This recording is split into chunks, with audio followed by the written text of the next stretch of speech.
What's good? It's your boy Jay's Life 1999. I'm back here. This one ain't a banger. This is just an update. You feel me? But if you like the content, comment, like, subscribe. You already know the deal now.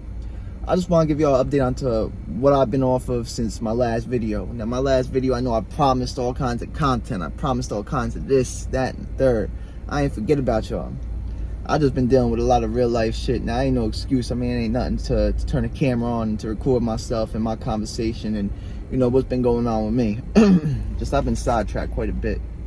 Like I explained to y'all, I was locked up for 2.5 years. And I've been on parole for the past two years and a month or so. It's going to be over April 20th, 2023. Now, I don't know if I actually explained to you guys what it is that got me locked up. But the reason I got locked up was because I was trying to be Mr. Macho, I guess, in a sense. I was dating this shorty at the time, and her friend got robbed by a dude that was a plug, whatever, Now, my mans, those of you from Elizabeth, his name was Prince. But, you know, that was my right-hand mans at the time. He was apparently in the streets, gangbanging, all that other shit. Me, I never really got involved in that. I was always just a white boy that was on the block. I smoked hella weed, just kick it with whoever chill. Because I really ain't get into beef. I don't got time for all that little petty shit. If somebody disrespected me, I deal with it. Otherwise, I'm not really getting involved in all that gang this, gang that. Like, that shit never really been my thing. So nonetheless, my mans, he was gang banging, running the streets, whatever else. I hit him up. He told me he ain't know, bro. We ended up running up on him, beat him up, took some shit from him. Turned out he knew who my mans was. Told the police where he lived at or who he was. They have him on file because he was fighting 2 other charges. He ends up getting locked up that night. Nonetheless, bruh told on me and his friend. I had no clue who this boy was. This boy is Kwame, you feel me? He over from Elizabeth too. Now, I had no clue who bro was. All I knew was 2 days later, detectives came up to my crib. They locked me up. Then a day or two after that, they locked Kwame up. Then while I'm bagged, I find out they locked my shorty up at the time too for being involved in it, quote unquote. So, I've been dealing with trying to process that whole thing. So, you know, it was my right-hand man. They went and told on me. I should have learned my lesson, you know, a minute ago. Because every time, you know, I'm rocking with somebody, I'm fucking with somebody, no matter how close I end up getting to them, they always end up turning and fucking me over somehow. That's why I got kicked out of middle schools, all that other shit. You know, it's all kinds of different stories that I can tell y'all throughout the time me uploading more videos and everything else. Now, I don't just want this page to be a documentary of my life, you feel me? I don't want to just tell y'all what I've been through, even though throughout each video I will give y'all a little bit of a background on me. I do want to post some content up there, you know. I got some funny shit, everything else that's going to be on the way. I said that last year, I mean that this year. Like I said, just been dealing with a lot of real life shit. Now, as far as that whole scenario goes, you know, I did my time. Bro ended up telling on me and his boy. He ended up getting a 2 with 85, or no, it was 3 with 85 he got for 2 armed robberies and possession of weapons. For me and the other guy, it was our first charge ever. But since he told on us, we all had to cop out to the same thing. It was either that or they told us we're taking it right to trial. Now with me, it was my first time ever being in the court system, going through all that. I probably would have tried to fight it out a little more if I had the knowledge that I got now on it. Nonetheless, you know, being told either you accept this 3 with 85 or you go to trial for 2 first-degree charges and a second-degree charge with somebody already telling on you, you know, I kind of was a little shook. I said, nah, fuck that. Give me that 3 with 85. I'm going to do that time.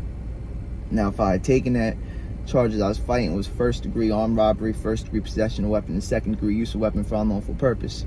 Those charges would drop down to a second-degree robbery using force or causing bodily injury, and they treated it as a third-degree, quote-unquote, by sentences us to the 3 with 85.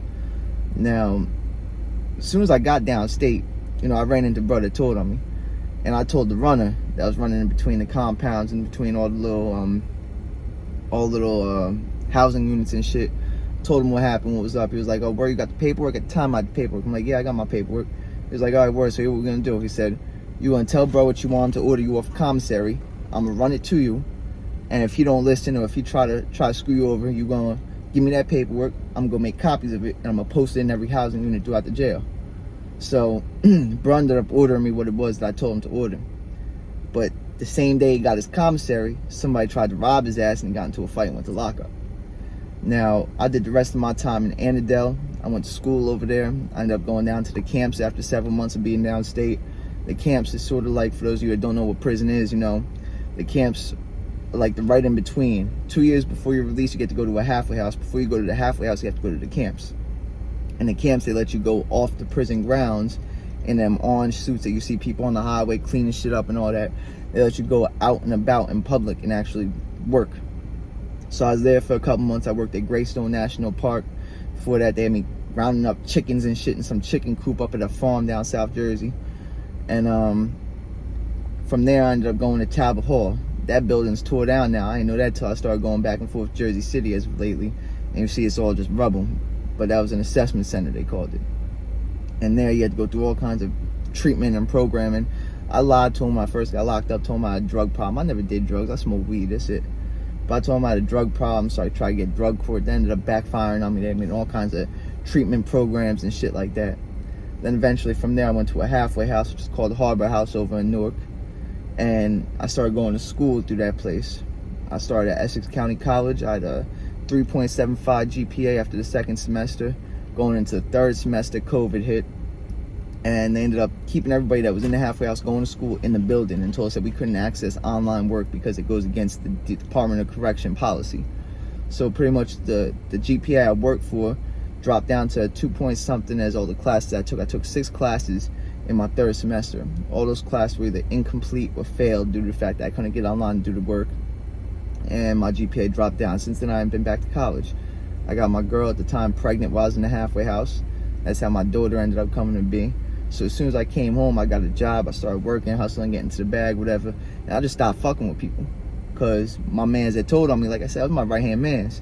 We come home, and I see people in the streets, people that are claiming they gangbang and all this other shit. And they all letting this motherfucker eat and make bread. Like, Brain just tell them motherfuckers. And he was a known rat. Like, he checked into protective custody when we was in county, all that.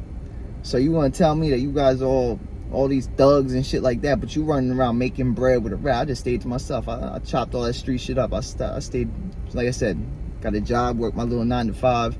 I took care of my daughter and at the time my child's mother. Over the years so that we was together, like I said, my mother passed away. We ended up breaking up, whatever. And Shorty decided to do all the bullshit that she did. Like I said, she stole a car that I paid for. She got as petty as to take the gifts that I bought her and the gifts that she bought me in return back. And she kept both of them. Like for Christmas, I bought Shorty a camera because she wanted to be a photographer or whatever. She bought me a tablet. She took both of them shits. And you know, just adapting to the sudden change and trying to keep myself on track without falling back into, you know, the patterns of hustling and making bread and messing with the wrong people that I used to. Because I definitely had some doors open up where I could have done that. But I decided to stay on the straight and narrow because I don't want to be taken away from my daughter for whatever reason. Nonetheless, you know, that's the little background on why I ended up getting locked up, what ended up happening that brought me to where I'm at now. And like I said, I'm definitely going to stay on tune and on track with this content because it definitely puts me in a state of mind where I know people are watching. I know that some of y'all may be entertaining, and once I start posting comedy, whatever else on here, I know it'll grab some of y'all eye, and that alone make me feel better than just staying under the radar onto myself. Now, I'm definitely gonna post more videos of me and my daughter when she gets back from a vacation. Like I said, there's a girl I've been seeing. I'll get her up in some videos soon. On top of that, you know, I'll just start chatting about whatever you guys ask me about. You guys got questions about more on my background, more anything else about me, then you go ahead and shoot me a little comment in the video and ask, and I'll answer as fast as I could. And like I said, you know, I apologize about not posting, but I ain't been in the right state of mind, real shit. Nonetheless, much love to all y'all. Appreciate your time. And yeah, let's make this summer lit. Love, be easy, take care. And I also want to say one more thing before I get going, actually. Big shout out to Moscato, to Paris Fenty, and to my boy Nasir, Babyface Nas. If it wasn't for them, I definitely would not even be posting videos off rip. They're the ones that gave me the confidence that I needed, and that helped me talk myself into actually putting myself out there in this sense. So for that, much respect, much love, be easy, and I'm gonna holler at y'all next time I make a video.